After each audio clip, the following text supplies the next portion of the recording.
Equipe Andretti pronta para começar na Fórmula 1, Alpine com inovações, vai se criando um clima terrível na Ferrari, choque de realidade para a McLaren, as farpas da Red Bull contra a Mercedes, as considerações de Hamilton e da Mercedes pós-GP de Miami e pré-GP de Imola. As principais notícias da Fórmula 1 nesta manhã para você. Deixa o like, inscreva-se no Treta F1.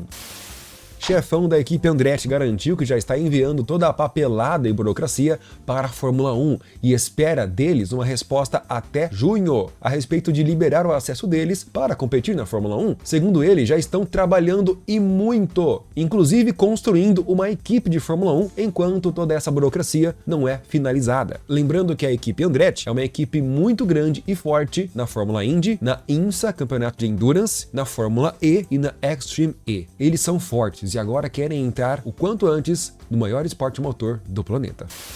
Alpine. Mesmo com um bom resultado da equipe azul e rosa no GP de Miami, o CEO da empresa, o chefão Laurent Rossi, criticou severamente a equipe de Fórmula 1, dizendo que os últimos resultados não justificavam o investimento no esporte. Sério, foi pesado mesmo. Não demorou muito para o chefe da equipe de Fórmula 1, Otmar Zafnauer, responder à altura. Ele disse que já existem várias iniciativas em andamento para ajudar a equipe a seguir em frente. Como, por exemplo, e principal, é o novo simulador de última geração, que poderá entrar em funcionamento até 2025. A equipe também contratou vários engenheiros específicos para a simulação. A intenção da Alpine, investindo nessa tecnologia, é obter uma melhor preparação pré-corrida. Com o simulador de última geração, eles vão conseguir resultados mais próximos do que acontece na corrida, ou seja, um bom simulador vai simular algo muito parecido com o que vai acontecer na corrida, e atualmente a equipe Alpine não dispõe dessa alta tecnologia. Atrelado à simulação vem a aerodinâmica, que é a natureza mais importante de um carro de Fórmula 1. O chefe da Alpine utilizou como exemplo a equipe de aerodinâmica da Red Bull, que pelo que ele pôde contar, tem mais ou menos 50 pessoas, e comparou com a sua equipe, que tem atualmente 38, mas eles querem expandir para 45, então estão contratando engenheiros aerodinamicistas sênior para completar esse quadro de funcionários da aerodinâmica do carro. Recado rápido, pessoal, nosso canal recebeu uma denúncia manual, o que gerou um strike. Pois é, alguém fez isso. Ou seja, o YouTube não está mais recomendando nossos vídeos, então o seu like vai fazer muita diferença nesse momento. E também compartilhe o vídeo, por favor, eu peço. Obrigado. Ferrari. E a situação da Ferrari, meus amigos, após o GP de Miami ficou ainda mais complicada. Lembremos que Leclerc chegou apenas na 7ª colocação, sofreu para ultrapassar uma Haas e Carlos Sainz, que ficou em 5º, foi ultrapassado pelo George Russell e não teve nem chance de rebote. Lembremos também que antes do GP de Miami existia um grande hype na Ferrari, principalmente do Leclerc, pois o carro dele tinha várias atualizações de desempenho, mas o que vimos na corrida foi um Leclerc sem desempenho. A expectativa do piloto mais bonito do grid, segundo a minha esposa, era ficar mais próximo das Red Bull, mas não foi o caso. Leclerc terminou a corrida a quase 1 minuto atrás do líder Verstappen. A maior reclamação dos pilotos da Ferrari e dos engenheiros era a falta de consistência do carro. O carro não estava equilibrado em basicamente nenhuma curva. E na reta o carro tinha excesso de downforce, não atingia altas velocidades. E isso é verdade, pois se tratando de velocidade máxima alcançada no GP de Miami, as Ferraris foram um dos carros mais lentos, e olha que eles andaram por muito tempo com DRS e vácuo. Leclerc atingiu o máximo de 341,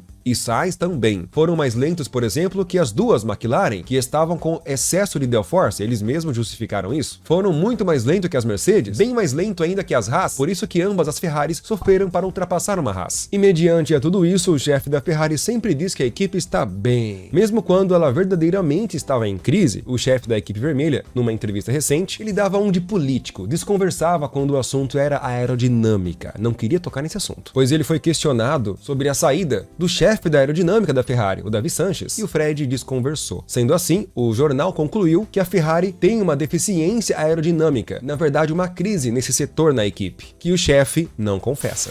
McLaren. Antes, vale lembrar que a McLaren, no último GP de Miami, ficou em 19º e 17º para Lando Norris. E a lição que o GP de Miami proporcionou para a McLaren foi um choque de realidade. Eles puderam perceber qual é a real situação do carro nessa altura do campeonato. O chefe da equipe disse que depois da péssima corrida em Baku e em Miami, eles conseguiram entender algumas coisas sobre o desempenho do carro. Já o piloto Lando Norris falou que a pista, as retas, a temperatura, a aderência da pista, em tudo isso a McLaren era ruim. Também disse que ninguém foi mais lento que a McLaren naquela corrida. Todas as outras equipes evoluíram, menos a McLaren. Red Bull. O conselheiro da Red Bull, Sr. Marco, criticou severamente a FIA e a Mercedes também, dizendo que o fato da Fórmula 1 ter reduzido a zona de DRS nos 2 últimos circuitos é uma clara tentativa de prejudicar a Red Bull, que no momento é a equipe que possui a maior eficiência no DRS. Ele cita que o esporte tem que parar de intervir no meio do campeonato com esses truques manipulativos e não concorda que a Mercedes esteja reclamando da atual conjuntura do campeonato, porque durante anos a Mercedes teve o melhor motor de todos. A vantagem da Mercedes era muito maior do que a atual vantagem da Red Bull sobre as outras equipes. E ele finaliza dizendo que depois que uma equipe fracassa em 2 anos consecutivos, o que essa equipe faz? Ao invés de tentar vencer na pista, tenta vencer fora da pista, fazendo conluio com a FIA ou com a Fórmula 1 para tentar derrubar, prejudicar a equipe que obtém a atual vantagem técnica. Pesado, pessoal. Você concorda com isso? Comenta aí.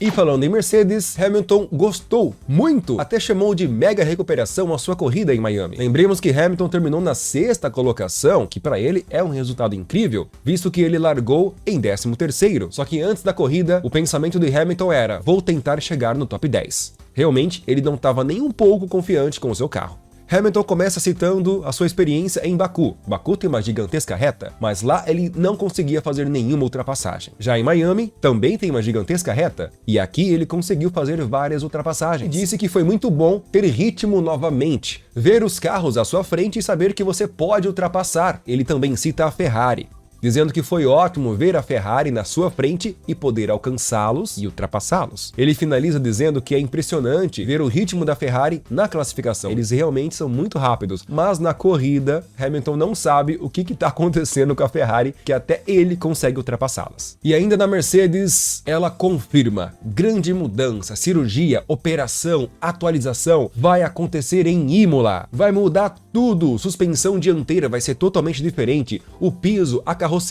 Segundo Toto Wolff, chefe da equipe, ele diz que o objetivo das atualizações é para ajudá-los a definir a direção certa e entender várias áreas que eles acreditam que podem aumentar o desempenho do carro. E também vão entender por que o carro atual é tão difícil para guiar. Não tem equilíbrio. Ele também diz que está ansioso, assim como todos nós, né? Mas tá com o pé no chão. Falou para não criarem expectativas, pois o carro não vai ganhar meio segundo por volta não. Mas a maior expectativa do chefe da Mercedes é o simples fato de tirar o projeto da mesa, colocar em prática e ver o que vai dar. É essa a ansiedade dele. Treta F1 ainda hoje vai ter outro vídeo à noite com as principais notícias do dia para você. Deixa o like, inscreva-se e até já!